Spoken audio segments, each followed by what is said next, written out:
I am Jeff, the junk seller, and this presentation is about a huge postcard collection where I got four examples of Ted Hook, the old English gentleman boxing tickets from 1870.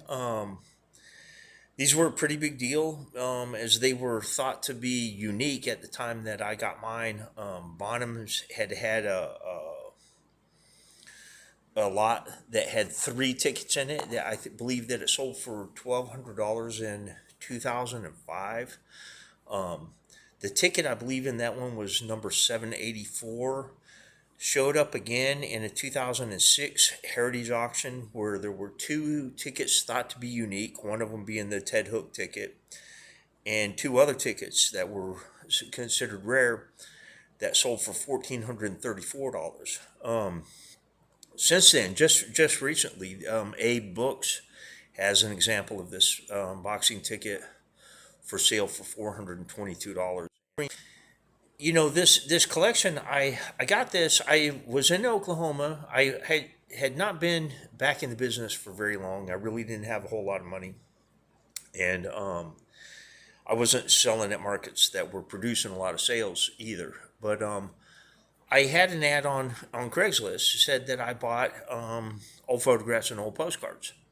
And I had a fella that contacted me several times. He'd make me these offers that I thought were fairly unreasonable of odd stuff like QSL cards for ham radio operators that are postcards that they can be collectible but not really. You can find them in antique malls for $2 and $3 sometimes. Generally, they're not that much. But this guy was offering them to me, a collection of 300 cards for $1.25 each. And, I couldn't do it. But he kept contacting me. He'd send me messages. I'd have this stuff pop up every once in a while. And after a while, I got to figuring out that it was all the same guy that was offering me these different subsets of this postcard collection. So I asked him what the deal was, and he said that he had 70,000 cards for sale, and it was in El Reno, Oklahoma. So, I didn't believe that he had 70,000 cards. A lot of times people will call and tell you something that is hard to believe, and it generally shouldn't be believed. But I get out to this guy's place. He was late 30s, early 40s. And it takes me to this room, this bedroom. He's got a bed in there, and he's got all these albums laid out. He's got stacks of albums and chairs. And I'll be damned if he didn't have probably 70,000 postcards there. And I asked him what the deal was. And he told me that his family, they had worked previously for a landlord that had some rental properties, a small apartment building and some duplexes and some houses, stuff like that. They're in the El Reno area. And they would get hired to go and clean out a place whenever a tenant would leave. Well, there had been an old man that had one of the apartments that was a postcard dealer. And he one day he went to the hospital and he never came back. And I don't know whether he didn't have any heirs or whether they just didn't want to come out from wherever they were to pick his stuff up or weren't able to or whatever. But they were given this postcard dealership as part of the payment of cleaning out this apartment. And it had become the collection of his mother's. And she had added some stuff. She'd had it for about a decade. She had added some cards to it, and um, but she began suffering from Alzheimer's. Didn't enjoy the collection anymore. They were always afraid to turn. They'd turn their back and find her putting it in the dishwasher or in the washing machine. It was a sad story, but um, they wanted to get it out of the house before she damaged or destroyed it. And so I go out there and I'm looking at all these cards. They got, there's just album after album after album of this stuff. And I asked him how much he wanted, and he told me they would accept $500. That they thought long and hard about it, and I just couldn't pay that. There was no way. Um, just the money I was generating and the money that I had going out, there was no way that I could pay $500. And I got him negotiated to accept $300, even though at the time, and I told him this, that I didn't even have $300 on me. What I was able to do though was I was able to give him $80, and but I wanted to get $80 worth of material to help me try to raise enough money to come in and pay him the balance and pick up the rest of the cards. So that was good for him. I picked through a couple of albums and got a stack of stuff together. And he said, "Hey, you know what? I think you got your $80 worth." And we just agreed that I would be back out there in, a week to 10 days. And I get out of there and I start doing some research, and I find that stuff about the card. I find the Bonhams auction listing, and I find the Heritage Auctions listing, and I don't know what to do because I know that these go on eBay, and but I can't put them on eBay until I get the rest of the collection from him because I can't afford to have him see me. I don't know that I can get these prices for it, but I can't afford to have him see me trying to get $250 a piece for them. Even though I have a second, third, fourth, and fifth example of this ticket that's supposed to be unique, I didn't know whether he had the sixth, seventh, eighth, or ninth. It is still out there at El Reno, and I couldn't afford for him to discover that I had these on eBay. So I had to bide my time, but he called me back the next day and said, "Look, I got to talking to my dad, and we need that money sooner rather than later. Can you get it to us today?" I said, "Look, I don't know if I can do that, but let me, I got in a panic and I went to a friend who, she was fairly wealthy.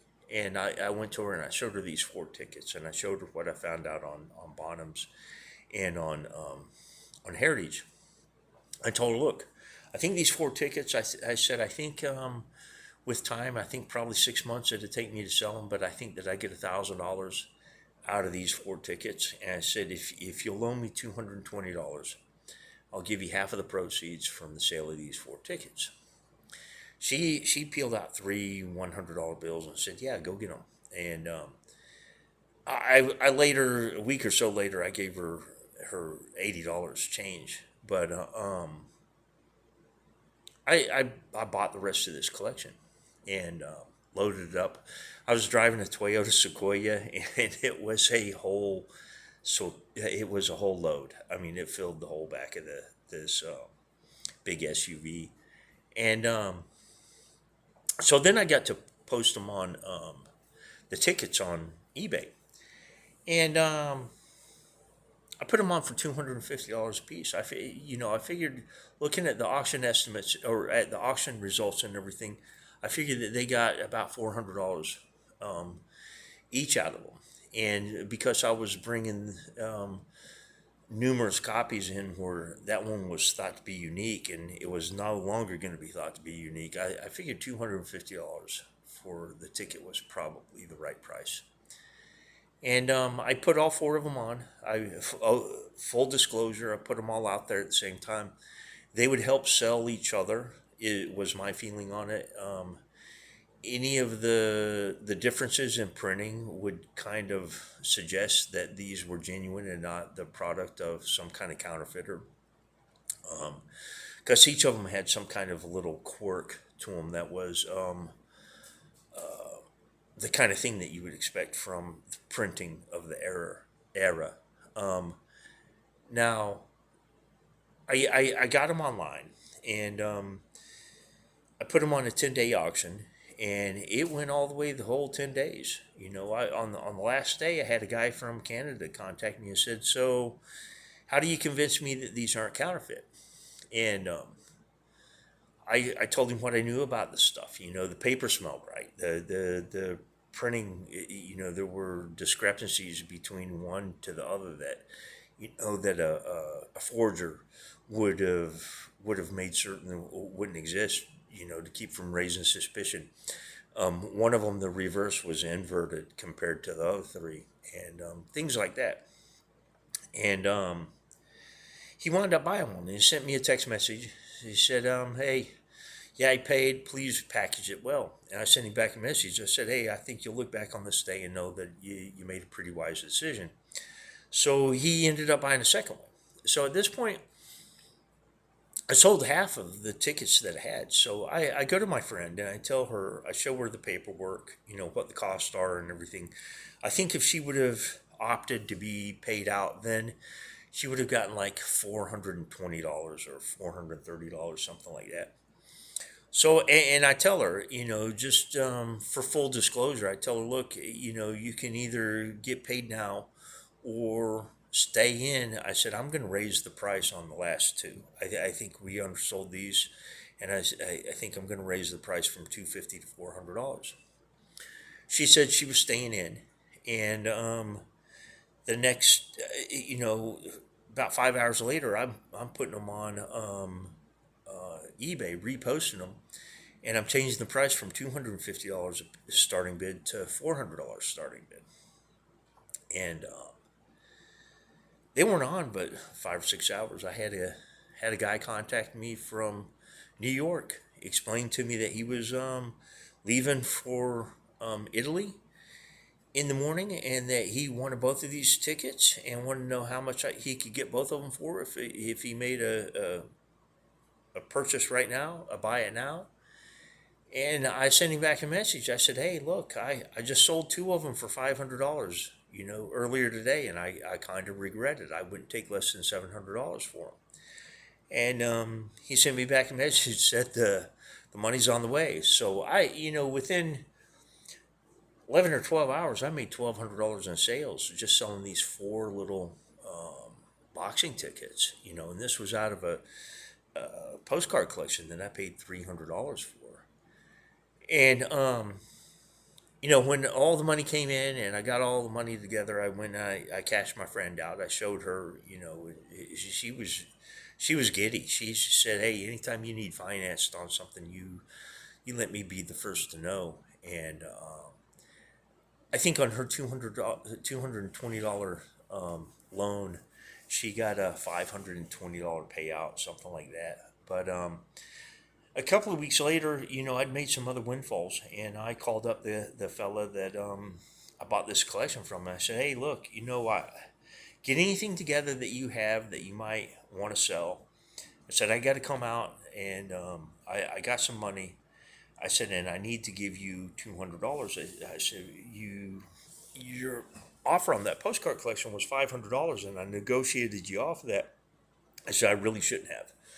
So I wanted to give him his $200. He was kind of perplexed by that, but I wound up buying some other good stuff from him. Made plenty of money on it, but I could have gotten annoyed by that guy because he just kept offering me these parts of collections. He kept I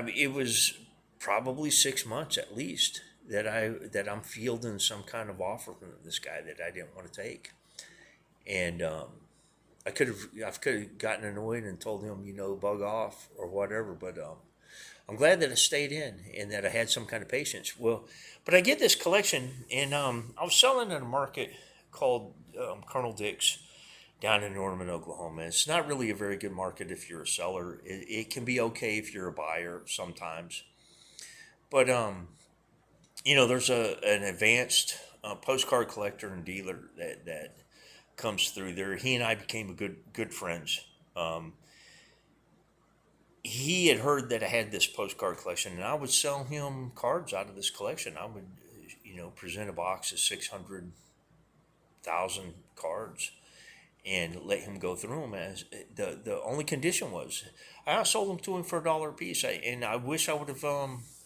then what I know now, because I probably gave away thousands of dollars in value. But I was paying for my education, put one postcard at a time. And I told him, I said, look, you can pay $1 a piece for these. I said, but you're going to explain to me why you bought each one of them. And I learned about, sometimes it was images. I learned all kinds of collectible fields for postcards. I learned about discontinued post offices, um, strange postmarks, different kinds of postmarks. I learned quite a bit from this guy, and I borrowed his expertise, but I paid for it a little bit at a time. And I could take him a box of cards. I might sell him $200 worth of cards out of a single box. I made plenty of money on the collection. Not as much as I could have had I known more, but it even got to the point where I was buying large groups of postcards off of eBay. I might pay $150 for a box of cards and take them to him and sell him $200 worth of cards out of it and get to keep the rest. I became pretty big in postcards, had maybe 150,000 postcards, sold off a lot of them in bulk, back onto eBay. But I have some exceptional postcards that I'll be making presentations about in other videos on the YouTube channel. But I hope that you've enjoyed this presentation, and I hope that if you liked it well enough, please subscribe, and thank you for viewing.